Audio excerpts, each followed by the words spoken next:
السلام علیکم، آپ دیکھ رہے ہیں کے نیوز ایچ ڈی۔ میں ہوں حارث علی شکیلانی۔ چلتے ہیں آج کی ہم خبروں کی طرف۔ رخ کریں گے ساہیوال کا۔ شہر میں ڈینگی کے بڑھتے ہوئے کیسز کے پیش نظر Sahiwal press club registered Sahiwal کی جانب سے جاوید شوکت، ملک احتشام، حافظ راشد حسین، حاجی میاں رمضان اور شیخ علی نے سی ای او ہیلتھ ڈاکٹر مجید نیازی کو پریس کلب میں ڈینگی اسپرے کی درخواست کی ہے۔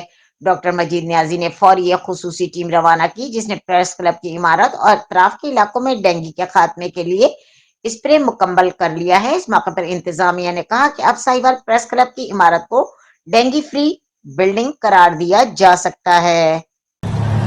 جی، اس وقت ہم ساہیوال پریس کلب میں موجود ہیں اور کیونکہ ساہیوال میں ڈینگی پھیل رہا ہے، مریضوں کی تعداد میں اضافہ ہو رہا ہے، تو آج ہم مل کے تمام دوست گئے ہیں سی O health doctor Abdul Majeed Khan نیازی صاحب کو، اور ہم ان کے شکر گزار بھی ہے کہ ہم نے ان سے ریکویسٹ کی کہ فوری طور پہ ساہیوال پریس کلب میں اور اس کے گرد و نواح میں ڈینگی کے خلاف جو سپرے کرتے ہیں وہ کیا جائے۔ انہوں نے فوری طور پہ گاڑی بھیجی ہے اور آپ ویڈیوز دیکھ سکتے ہیں کہ گاڑی نے مکمل ساہیوال پریس کلب کے دائیں بائیں آگے پیچھے سپرے کیا ہے، اور اس میں ان تمام دوستوں کا جو ہمارے ساتھ موجود ہیں، ملک احتشام صاحب کا اس میں خصوصی کردار تھا، وہ ہمیں گاڑی میں لے کے گئے ہیں، گاڑی میں لے کے آئے ہیں۔ ہمارے ساتھ شیخ علی تھے، ہمارے ساتھ شریف مغل تھے، حاجی رمضان صاحب، حافظ راشد حسین کمبو صاحب اور خاکسار۔